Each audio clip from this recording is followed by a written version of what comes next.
Thomas Mann said that there are 7 kinds of stupidity, and cleverness is one of the worst.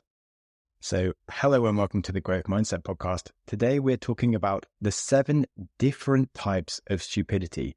And yes, this is a framework for analyzing stupidity, because we all have those small examples of something that we may have done that was stupid, but we never think of ourselves as stupid. And this is kind of a problem because we might actually have quite a few behaviors that are stupid that we're not really recognizing. And so building this framework for stupidity, you'll be able to see the few examples that you might do will fit into different categories. And you might notice other kind of systemic things that you're doing that also fit into stupid behaviors and perhaps learn to stop them. You may also just enjoy this for working out why everybody else around you does stupid things and not looking at yourself. But if you do like self-improvement, you will love this because you will find quite a few examples of things that you do that you could do better. So buckle in. It's going to be a good episode. There have been, of course, extensive discussions around the concept of intelligence, but the subject of stupidity often gets overlooked, despite the fact that stupidity is massively prevalent across all of humanity and really has a very big potential to hinder us with whatever we want to do. And I think the reason for this is a stupid reason, and it comes from the perception that stupidity is just merely a lack of intelligence. Ultimately, I believe that there's a much deeper complexity to stupidity, and it can manifest in various forms. And I'm going to go through a list of 7 forms of stupidity, which is probably not exhaustive, but it is just a nice exploration on the topic. So we'll start with the start, that is the obvious one I've mentioned, stupidity as just pure stupidity, which is lack of cognitive ability, lack of brain power, and it is a form of stupidity. It basically pertains to individuals who exhibit deficiencies in cognitive abilities, specifically their capacity to think and reason clearly. Typically, these individuals possess a low IQ, although there are plenty of forms of stupidity that not just to do with IQ, and they may struggle with tasks such as verbal reasoning tests, puzzles, spotting patterns in data, comprehending nuances of language, or struggle to follow logical chains of reasoning. So when they may be confronted by some complexity in their choices or decisions, they may perceive this as all meaningless chaos and not really understand what to do and just go for the instant option that they feel seems good. Even after receiving clear, repeated explanations, they may struggle to understand the rules of a game or any intricate concept. So learning just poses a significant challenge, and they may learn very, very slowly, if at all. And learning and intelligence are deeply intertwined, which interestingly took AI scientists rather a long time to grasp. Instead of striving to create an intelligent machine from the outset, it seemed better that building a dumb machine that was capable of rapid learning was a much better approach, which is how AI builders now build programs that will absolutely smash people at games of Go, for example, even though they didn't even teach them the rules of Go. They just taught them how to learn and optimize stuff. So why might someone be stupid? Well, genetic reasons, just inherited cognitive abilities of how your brain works, environmental influences such as growing up with a lack of resources or food for brain development, or in a culture that places minimal emphasis on actually learning anything like writing and numbers or critical thinking and learning how to question the bias and work things out for yourself, or having actual information given to you that is just completely incorrect, like being told that the earth is flat or that King Jong-il is a god, etc. Certainly lead poisoning makes people crazy, and mercury and stuff. And they reckon that the amount of lead that was in America after the war led to a loss of over 1 billion IQ points of the residents of America during that time. Stupidity is basically an inability to spot or identify patterns or follow logical sequences. And it is what we normally think of when we hear the word stupid. And this helps us understand the rest of this, where I'll show where we also have stupid behaviors, but not just due to cognitive ability, but due to other things that cause us to not look for or spot the patterns in front of us and make sense of the world around us. So, number 2, stupidity through ignorance. This is also commonly associated with stupidity, and this could be defined as a lack of knowledge or understanding about a given subject. Now, ignorance doesn't directly cause stupidity, but it gives you an inability to necessarily understand directly. And if you don't understand that you are ignorant of something, you're less likely to have empathy or acknowledge that you might even not know what you're talking about. And this is why a 20-year-old might not make a very good politician, because they've never actually been through a financial crisis or a war in their country, and they might not understand the implications of some of the things that they think are good might actually have down the line, etc. But a 20-year-old could still be quite humble and realize that they don't know these experiences and make some good decisions of what to do and just ask for help around the things that they're ignorant about and actually be a very good ruler, for example, as has been demonstrated in history. So basically, an individual that lacks a reservoir of experience, skills, or knowledge could struggle to tackle new challenges or complex questions effectively if they find themselves in positions where they should use it, where they should know more stuff, if they aren't willing to learn and they think they already know everything.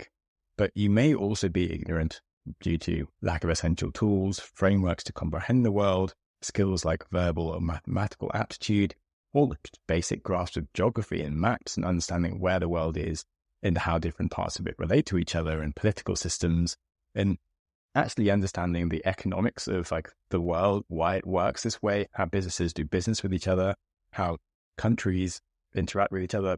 These are all actually very fundamental, important concepts to really start to understand why your coffee is this price and why some clothes shops work and others don't, etc.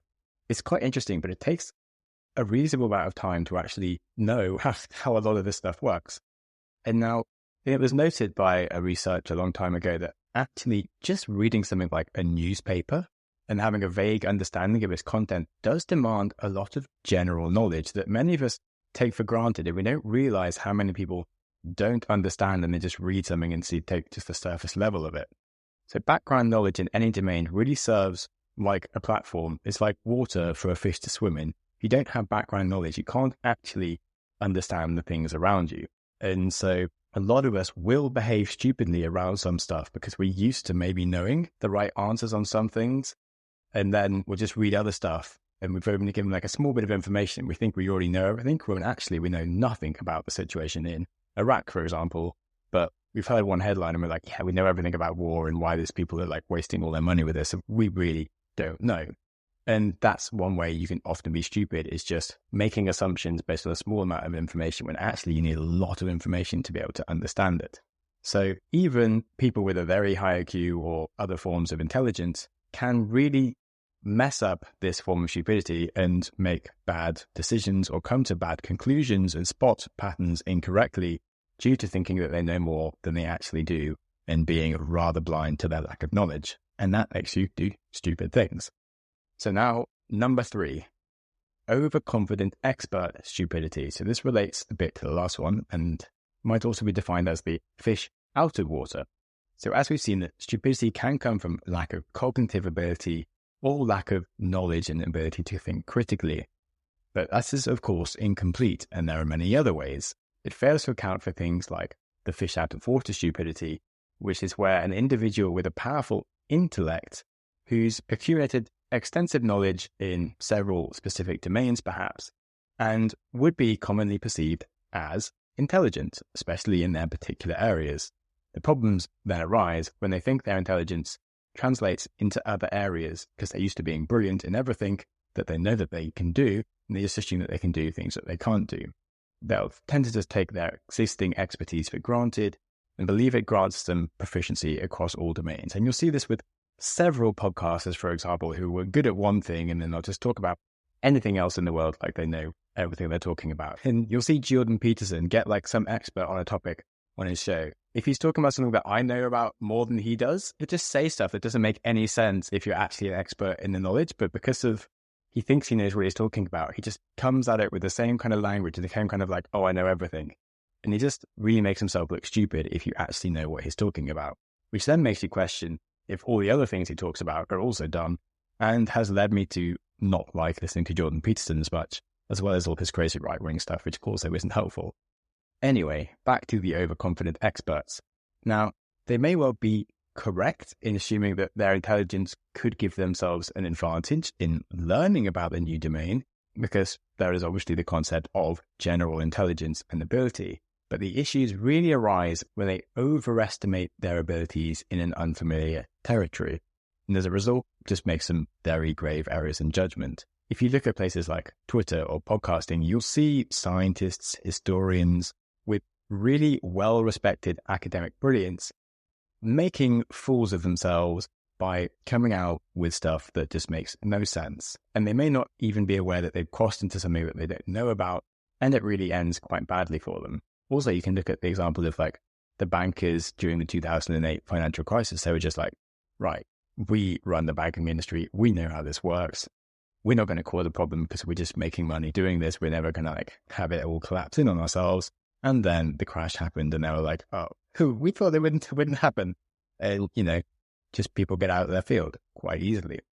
So that's the overconfident expert stupidity.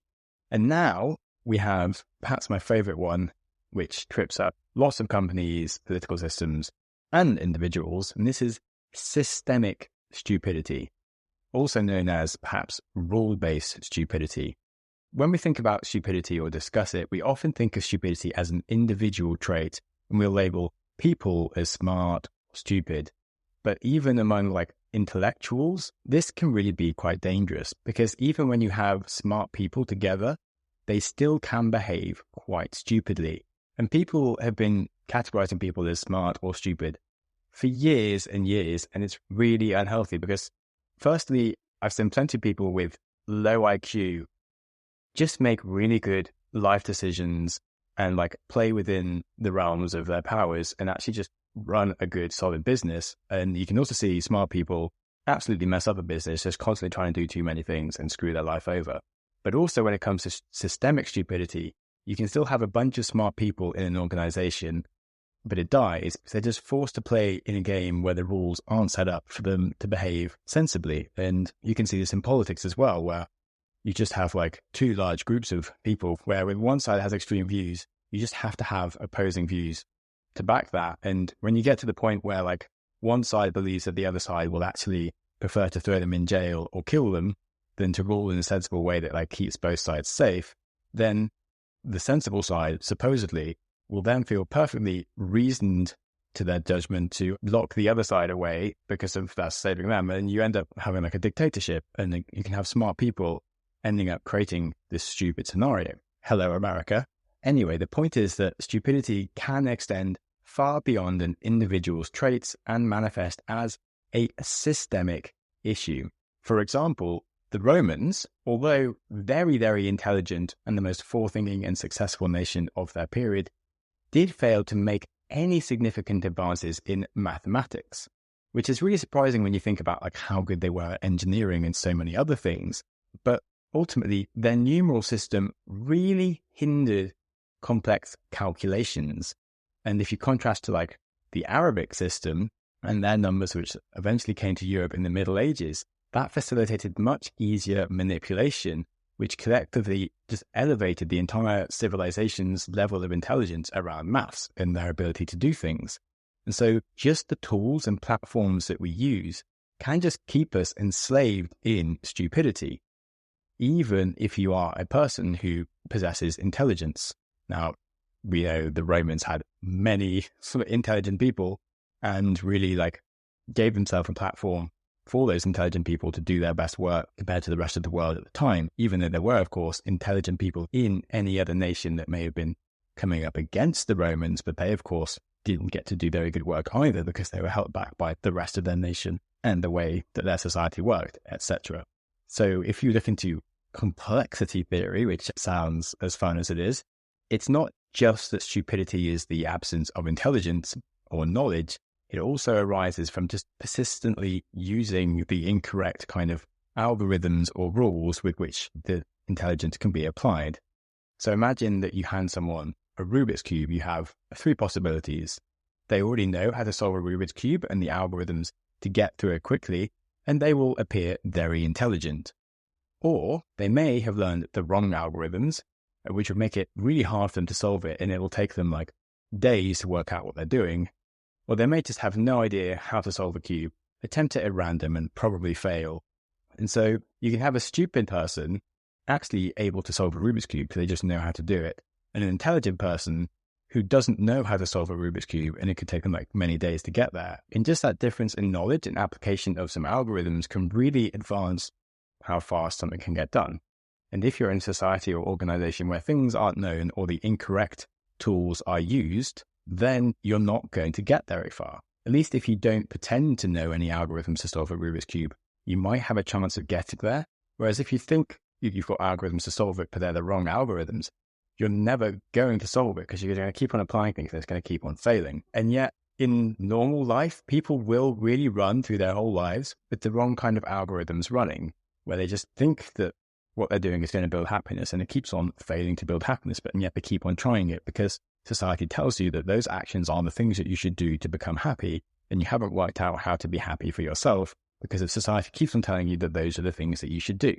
And it's the same with organizations, people saying you just have to climb the ladder to get to these things, but then you actually aren't necessarily helping the organization if all you're optimizing for is how to climb the ladder rather than how to do your best work or to do the job in that company that makes you really happy. So you just keep on doing it for fun rather than getting to the point where you manage too many people that isn't actually your skill set. So there's lots of faulty algorithms in society, in companies, that actually end up pushing clever people to run faulty ideas through their life that make things worse for themselves. And there are just lots of examples of this in ideology and politics that will just lead to cognitive inflexibility. Irrespective of which side someone may support, they'll still end up making bad decisions. And this can also lead us to just be attracted to individuals who will tell us some clear stories that sound like they have good chains of reasoning, but actually have some faulty algorithms in what they're selling us, and just leads to things constantly not actually working out how we expect. So in many cases, stupidity doesn't actually arise from a lack of mental material capacity, but often from like an excess of mental capacity, but applying that extra mental capacity down chains of logic that don't quite work. And so in fact, the ability to carry like the abundance of information allows us to carry concepts in our minds that we can absorb from others that actually aren't helpful. We'll inherit these powerful algorithms of how to be successful that are based on flawed theories and misleading facts and just captivating stories or faulty metaphors just from misplaced intuition somewhere that just keeps on being carried along and just doesn't get fixed. And we'll accumulate this knowledge feeling like we're building solid knowledge within ourselves, feeling that like society knows best. And yet actually this systemic knowledge is stupid and it really is unhelpful for us, and it stops us from actually being able to solve our own problems or spot the real patterns in front of us, even though they're there.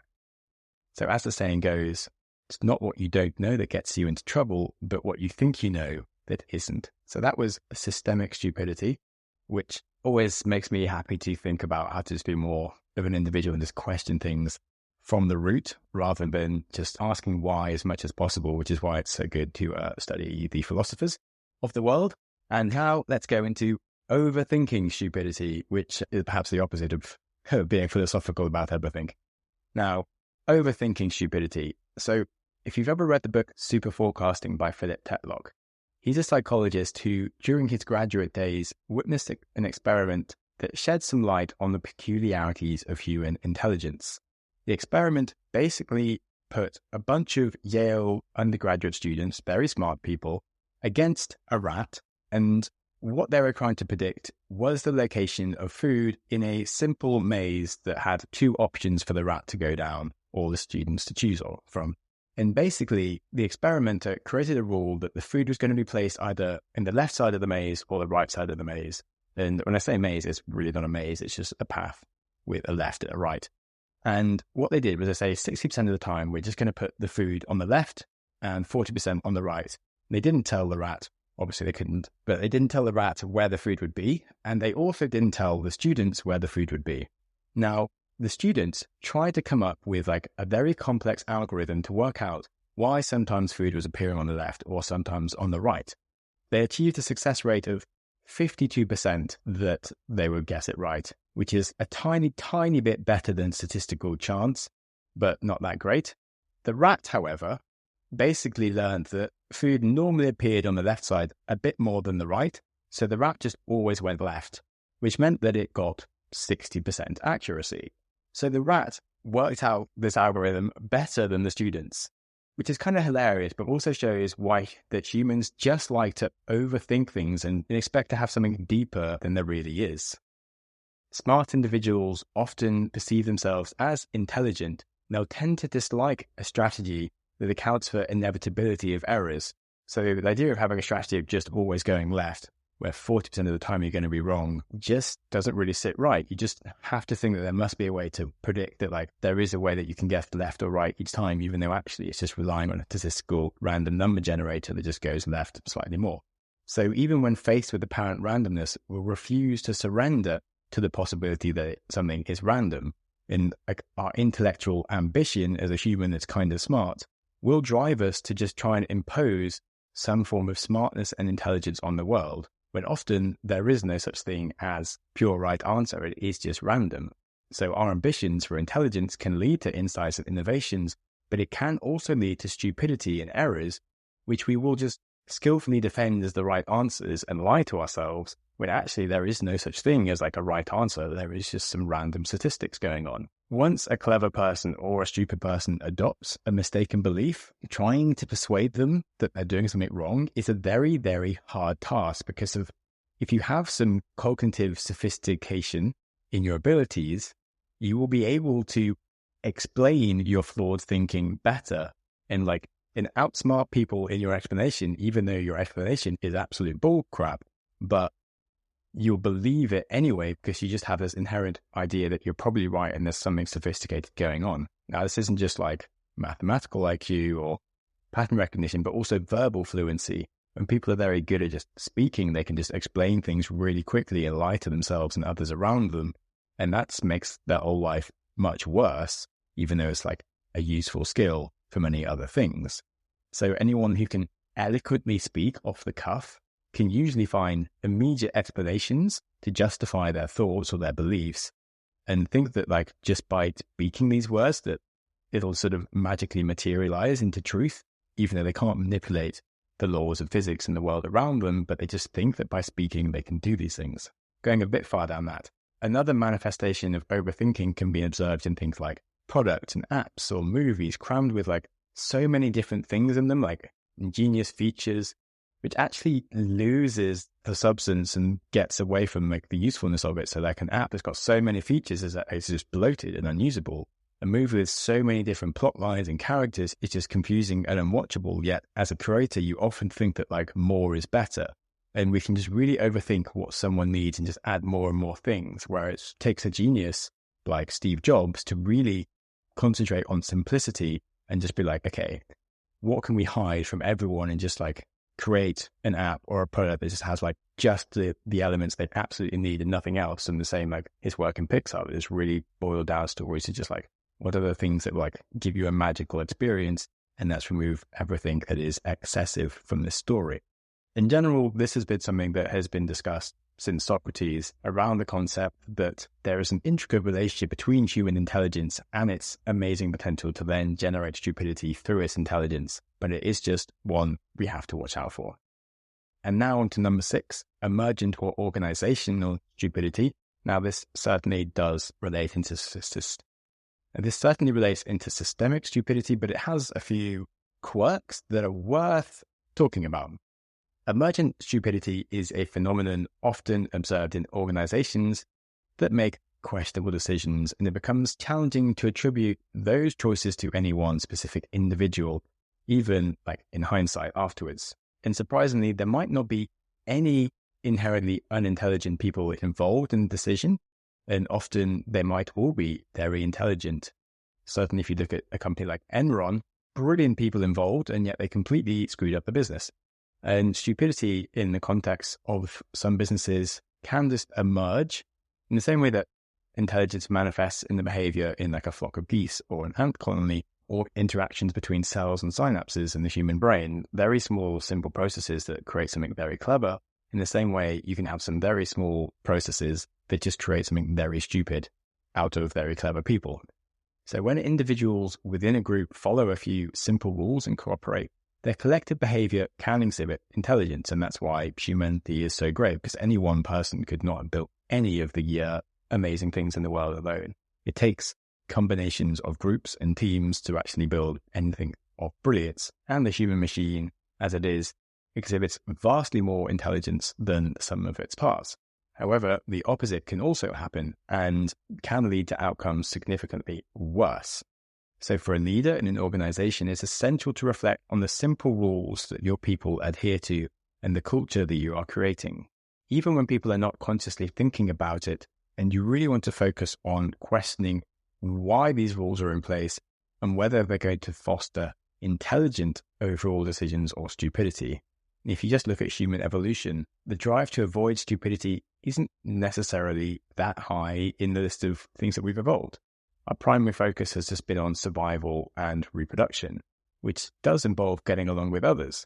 However, it's important to note that being really clever and fostering harmonious relationships are not necessarily interrelated. These can often conflict with each other because we want to avoid disagreeing with a group, and that can lead to collective intelligence in general that is better. And this is why we learn from our elders and why we make decisions based on other people, and often democratic thinking is usually the best. But sometimes contributing to a pool of people's individuals can just lead to decisions that aren't the best for anyone. And when we agree with a consensus or agree with a leader, can really miss out on the full intelligence of the individuals involved and make the process worse for ourselves. The human desire to not stand out sometimes or disagree with others can really just lead us to kind of agreeing with things that we shouldn't be agreeing with. And this is something you really want to look at if you are in an organization that you think maybe isn't doing things correctly, or if you run an organization. A lot of this does relate to the systemic stupidity, so I'm not going to go on too much more about this. Lastly, we get to ego-based stupidity, which actually maybe is about on par with my love of the systemic stupidity. Ego-based stupidity is a fundamental part of the human existence, again, and intertwines deeply with emotions and one's sense of self. Within this category, there are many subtypes as well, but the core principle is that when individuals feel insecure, they're more likely to engage in self-imposed ignorance. And there's no other way to describe this other than self-protection. And so when these moments come up for us to be vulnerable and we kind of avoid them, we'll just jump into ego-based stupidity. That's like shouting at a partner when you've made a mistake. That's not telling your organization that you work for that they're being really stupid and just agreeing with everyone else. That's lying to yourself about an investment you made that's losing money and being like, oh, I made a good decision, and always looking at ways to protect yourself rather than just flag that you've been a complete idiot and that you need to do something about it. So some fun facts is there is a clear correlation between susceptibility to conspiracy theories and feelings of anxiety. So when we have more anxiety in the population in general and just in the world, we're more likely to believe conspiracy theories and really stupid-based stuff, because if we just lack the real sense of control and don't like to hear things like, we need to do something about it or it's our fault, and we just want to hear a conspiracy theory, where we can blame others and just be stupid. You can see this based around like 2016, when both like the US and the UK became like just engulfed in conspiracy theories around Brexit and Trump, and many intelligent individuals just succumbed to feeling of like helplessness and fear around the whole things that were going on, and just led them to adopt foolish beliefs of these conspiracy theories that were going on just because they didn't really want to deal with like the facts. And political extremists and conspiracy theorists really crave the security of certainty rather than having to deal with like uncertain, difficult situations. It's not solely like the ideology or conspiracy theory that draws people in, but it's the community that forms around it and the certainty and safety in numbers around believing something that means that you are the problem. And these things become like a community where like your beliefs actually aren't so important that they're factual as just serving as a wristband to be accepted and around others that also have the same belief. And often to safeguard their place within a group, individuals will go to great lengths to demonstrate unwavering loyalty to these beliefs and disregard the opinions of outsiders and just embrace and propagate really foolish ideas to just make themselves even stupider. And it's amazing how much this happens. It's insane, but it does. Again, when I mentioned Twitter around experts going out of their area of expertise to talk about stuff, there's also an undercurrent of like insecurity and status anxiety that people have and they'll often go beyond their own beliefs. They just say stuff to fit in and to try and make themselves look cooler. So like on Twitter, there was quite a lot of intelligent people talking about the book Sapiens as being a bad book, just because they wanted to look cool and because of other intelligent people had said that it's a bad book. And they were like, well, I'm so intelligent, this book that people like, it must be terrible, even though it was just a well-written history book that just made a lot of fundamentally difficult concepts for people to understand easier. Like there's nothing wrong with the book. People just wanted to look cool and had anxiety, and like their ego made them make a stupid decision. Anyway, that was like an example, but we just become like ego status monkeys where we just want to look cooler and we can't deal with the idea that we aren't as good as we say we are. And places like Twitter just really provides a platform to foster ideological communities and subcultures that frequently just clash with each other and make them clash even harder by wanting to just make the others look even stupider to make themselves look better and feel better. But actually both sides end up saying things that don't really make that much sense, and they're just feeding their own egos and getting lost in the world of stupidity. Now, there's certainly plenty of ways I can go into ego-based stupidity of how this then interacts our like investment decisions, our relationships, our health, and our ego just really doesn't like the idea that we are making bad decisions, and we just come up with ways to reason why we're slightly special and individual, and things that we might advise to other people, we just have some kind of intellectual way of describing to ourselves is okay for us. And ultimately, learning to quiet our own ego and just look at a bird's eye view and just look down at yourself and be like, this is a crap decision, this is a good decision, is one of the most powerful things you can do for yourself, and very, very hard. So I'm trying at that, and maybe this has given you some examples of different forms of stupidity that occur and how you can deal with them rather than jumping to your ego and being like, well, I don't do any of these and I'm great and perfect and nothing for me to change here. But isn't it funny how many people screw up their lives doing these things that I've heard about on this podcast? So in conclusion, the reality is that stupidity is often a deliberate choice. Individuals can make themselves stupid where it serves their purposes. And curiously, the ability for humans to do this is just remarkable amongst all species. And sometimes can be beneficial and sometimes it can be terrible. A very influential figure was the English psychoanalyst Wilfred Bion, whose experiences during the First World War profoundly influenced his ideas. He observed that the way people suppress their capacity for thinking and reasoning during times of conflicts, both figuratively and literally, as they enter into battle, was really remarkable. And Bion's theory of learning came from his recognition that we don't always wish to acquire knowledge. We just want to believe, perhaps, that the other people are awful, etc. And it's not merely missing out on information, but instead unconsciously resisting or rejecting knowledge that doesn't fit our worldview. And this is amplified at most during conflict, which is why it's also really bad in politics when you get to the point of distrusting your opponents, where you actually think they're going to do bad things to you, because then you think it's okay to do bad things to them, and life just descends into awfulness, as opposed to looking for what in their policies might actually make lots of sense and are fine, and perhaps are things that you could do yourself, and just working out how you can find common ground as opposed to how you can just conflict more and more. Ultimately, failing to learn from the patterns and experiences around us can create a fear of confronting what we don't know, leading individuals to cling to familiar and comforting heuristics and habits. So according to Bion, genuine learning from experience demands the challenging and uncomfortable task of reflecting on your own emotions and just really questioning yourself, which isn't natural and is why the ego will screw you over in so many different situations. So understanding that perspective, I think, just clarifies the difficulty of understanding your own stupidity and why it's so hard to get. And I started with explaining that stupidity is a thing that isn't just down to intellectual power, and explaining how stupidity appears from just lack of brain power and intelligence, but how so many different ways of being unintelligent can appear, and then summed it up with the fact that like the ego will just always lie to you about ways that you are being unintelligent, and that this is the one that you need to solve.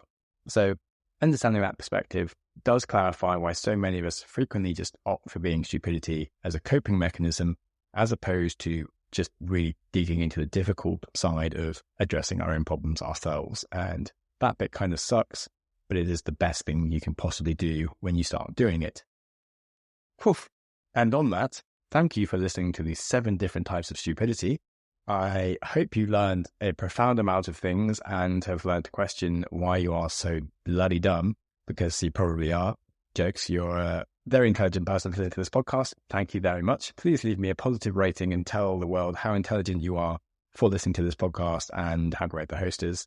That will be swell. And have a bloody fantastic week. Look after yourself. Life is to be enjoyed. That starts with enjoying today. That's not a future thing. That's today. And whilst you're enjoying today, be nice to someone else too.